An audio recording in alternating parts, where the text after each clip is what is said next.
¿Qué tal amigos? Espero que se encuentren muy bien. En esta ocasión vamos a revisar los modelos atómicos. Cada uno de ellos tiene diferentes aportaciones que tenemos que reconocer, y de ahí la importancia de reconocer cada modelo atómico.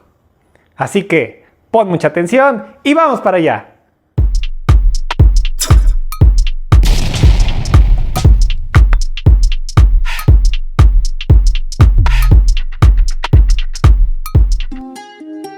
Pues comenzamos. Y en esta ocasión vamos a estar hablando de los modelos atómicos, un tema de gran relevancia cuando queremos aprender química.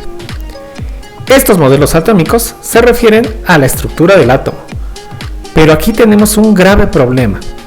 El átomo es una partícula tan pequeña que nosotros no podemos ver, no podemos analizar y es difícil estudiarla. Para eso se crearon los modelos atómicos. Estos modelos atómicos no son otra cosa que una representación mediante la cual nosotros podemos entender el comportamiento del átomo. Y esto es basado en la experimentación. Si proponemos algo y en base a los experimentos esto no se cumple, nos permite ir modificando, y todas estas modificaciones nos han llevado a entender cómo es el comportamiento del átomo. Comencemos definiendo qué es un átomo. Un átomo es la partícula más pequeña que podemos encontrar de la materia que conserva las propiedades macroscópicas. Son los ladrillos del universo, en palabras de Isaac Asimov. Este concepto, a pesar de que lo manejamos en la actualidad, es un concepto muy antiguo. Ya los griegos empezaron a hablar de átomos. Particularmente Demócrito y Leucipo, que eran filósofos, empezaron a hablar de que la materia se tendría que poder dividir hasta llegar a un punto en el que fuera indivisible. De hecho, átomo significa indivisible. Y a pesar de que en la actualidad sabemos que se puede dividir, lo que nos interesa es reconocer que es la partícula más pequeña que conserva las propiedades macroscópicas. Y aunque Demócrito y Leucipo no hicieron una propuesta de cómo serían estas partículas, sentaron las bases para que surgieran esas primeras propuestas. El primero que retomó las ideas de los griegos fue John Dalton, hasta 1808, es decir, 2000 años después. Él hizo una primera aproximación del modelo atómico. La propuesta de John Dalton se basaba en que los átomos eran partículas esféricas sólidas, y que estas partículas esféricas eran de diferentes tamaños, lo que permitía entender que existían diferentes tipos de elementos químicos. Así reconocía los diferentes elementos que ya se conocían para ese tiempo. Dado que pensaba que cada átomo tenía un tamaño diferente, esto le permitió entender que los átomos se podían unir en proporciones específicas para la formación de compuestos. Por ejemplo, en el caso del agua, sabemos que está formada por 2 átomos de hidrógeno y un átomo de oxígeno. Y Dalton predecía esto pensando en que la proporción del tamaño de los átomos permitía que siempre se unieran de esta manera. Su modelo atómico es el primero que se desarrolló y como tal tiene varios errores y varios conceptos que sabemos en la actualidad que no son ciertos, pero sentaron las bases para futuros desarrollos de modelos atómicos. El siguiente modelo atómico surgió casi 80 años después, con el modelo de Thomson. Thomson se basó en algunos experimentos que había realizado, en el que había descubierto que los átomos tenían cargas eléctricas, y de hecho, basado en esos experimentos, sabía que las cargas eléctricas eran positivas y negativas. Sin embargo, las partículas negativas tenían que ser más pequeñas porque eran más fáciles de manipular. Esto lo pudo demostrar basados en un experimento con tubos al vacío. Primero tenemos que entender en qué se basaba este experimento. Un tubo de rayos catódicos es un tubo de vidrio al cual se le extrae la mayor cantidad de aire posible. En los extremos tiene unas placas metálicas que están conectadas a una fuente de corriente eléctrica. Cuando se aplica un voltaje, en esas placas se produce la emisión de un rayo, el cual se conoce como un rayo catódico. En realidad, este rayo ahora sabemos que es un haz de electrones. Lo que hizo fue trabajar con un tubo de rayos catódicos y darse cuenta que estas partículas que se formaban en el rayo tenían una carga eléctrica. Después, a partir de ello, pensaba que de las placas se separaba una pequeña parte que era una partícula cargada eléctricamente. Es decir, que los átomos tenían una pequeña partícula con una carga eléctrica. Esto lo pudo comprobar porque puso unas placas que generaban un campo magnético. Y cuando pasaban las partículas, veía que se desviaba el haz de luz, que es un rayo de electrones. A partir de estos resultados en su experimento, él sabía que el átomo debía de tener partículas que lo constituían y que estas partículas tenían cargas eléctricas. Se dio cuenta por la atracción y repulsión que las partículas que se separaban tenían una carga eléctrica negativa, que son los electrones. Pero en su modelo atómico siguió tomando como base el modelo de Dalton. Consideraba que eran esferas rígidas, pero que en estas esferas rígidas tenía algunas pequeñas partículas que lo constituían que tenían esa carga eléctrica. En la actualidad lo conocemos como el pudín con pasas, en donde la masa del pudín es la carga eléctrica positiva y las pasas son la carga eléctrica negativa.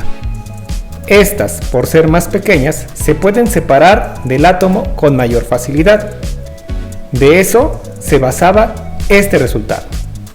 A pesar de que podemos identificar errores dentro de este modelo, los descubrimientos de Thomson son fundamentales para nuestra civilización, ya que el entender que los electrones se pueden separar de los átomos nos permite tener muchas aplicaciones. Todos los aparatos electrónicos que tenemos en casa funcionan gracias a esos electrones que se pueden desprender de los átomos.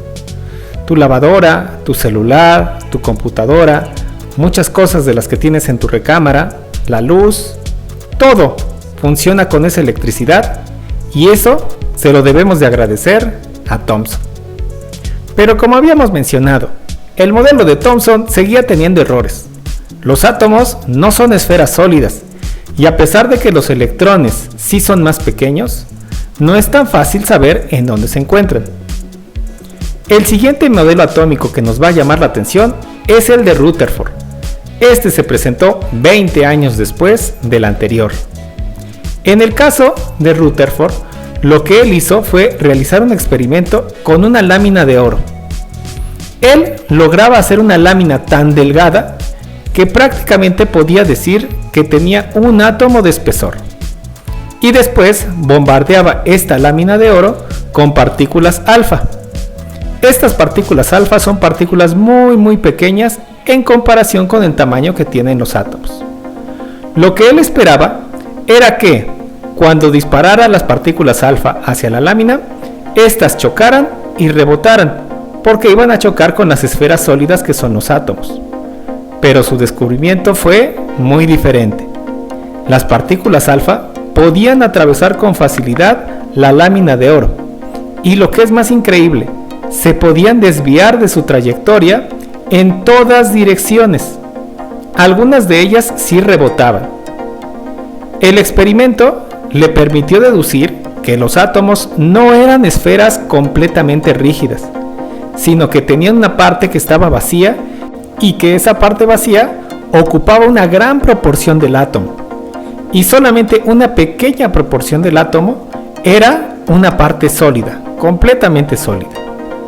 Se le ocurrió, basado en otro tipo de observaciones, que el átomo podía comportarse como un sistema solar en miniatura, en donde en lugar de tener un sol, se tenía un núcleo, y en lugar de tener planetas, se tenían electrones que estaban orbitando ese núcleo. El núcleo tendría que tener una carga positiva y a su alrededor los electrones tendrían su carga negativa. Eso explicaría por qué funcionan los tubos de rayos catódicos, porque es más fácil arrancarle electrones a un átomo, y esto es porque están más externos, no están tan pegados en el núcleo. Sin embargo, pues hay algunas cosas que no podía explicar. Una de las cosas que no era capaz de explicar era cómo se podían acomodar estos electrones para que orbitando el núcleo no interactuaran entre ellos.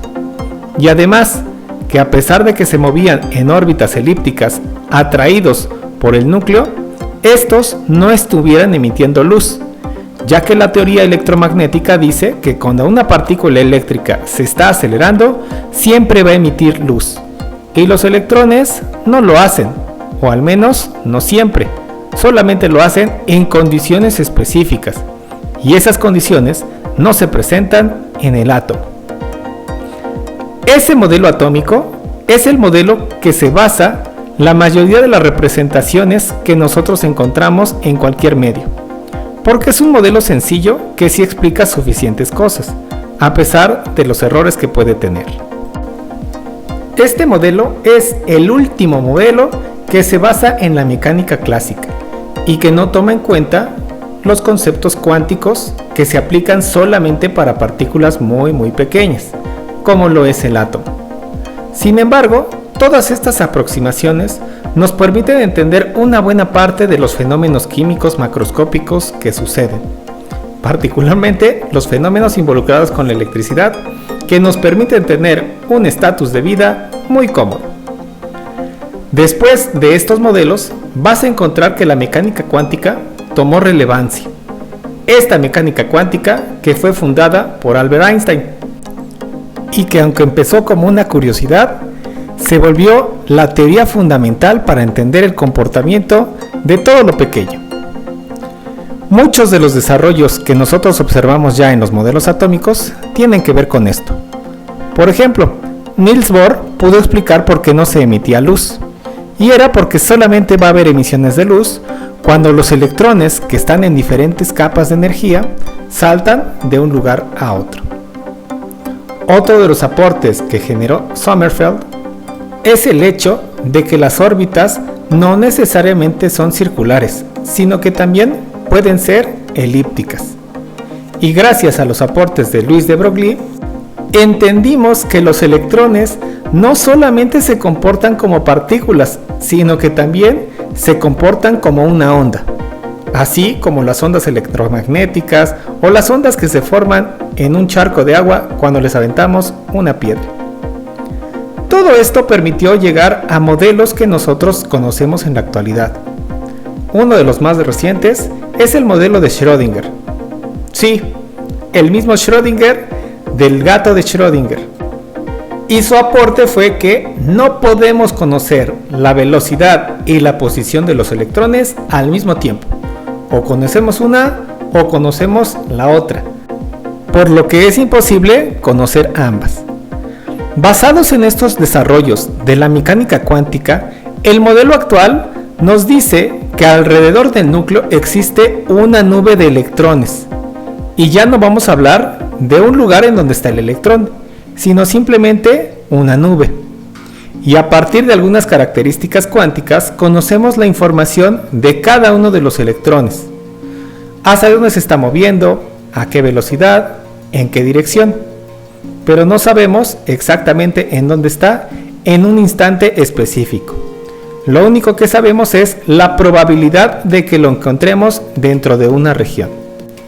Gracias a nuestro entendimiento del átomo, entonces, podemos aprovechar la energía nuclear, aunque en un inicio la hayamos utilizado para crear algo que no es bueno, las armas nucleares, y que durante un tiempo pusieron al mundo en peligro de acabar con todas las especies.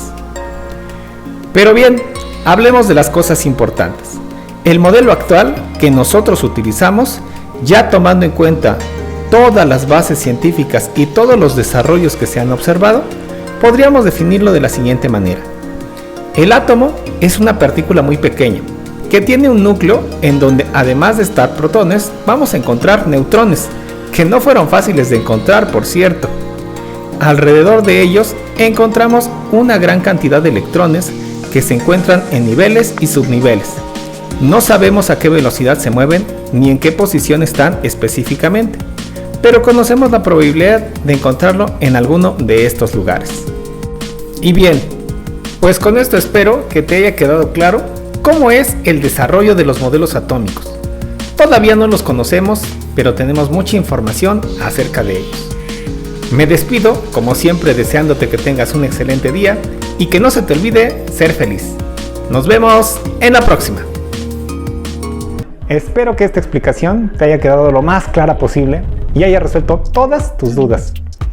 Si te gustó el video, dale like. Coméntame para que genere yo más videos que también sean de mucha ayuda para todas esas personas que requieren ayudas en la química. Me despido deseándote que seas feliz. Un saludo especial para todos los chivermanos y adiós.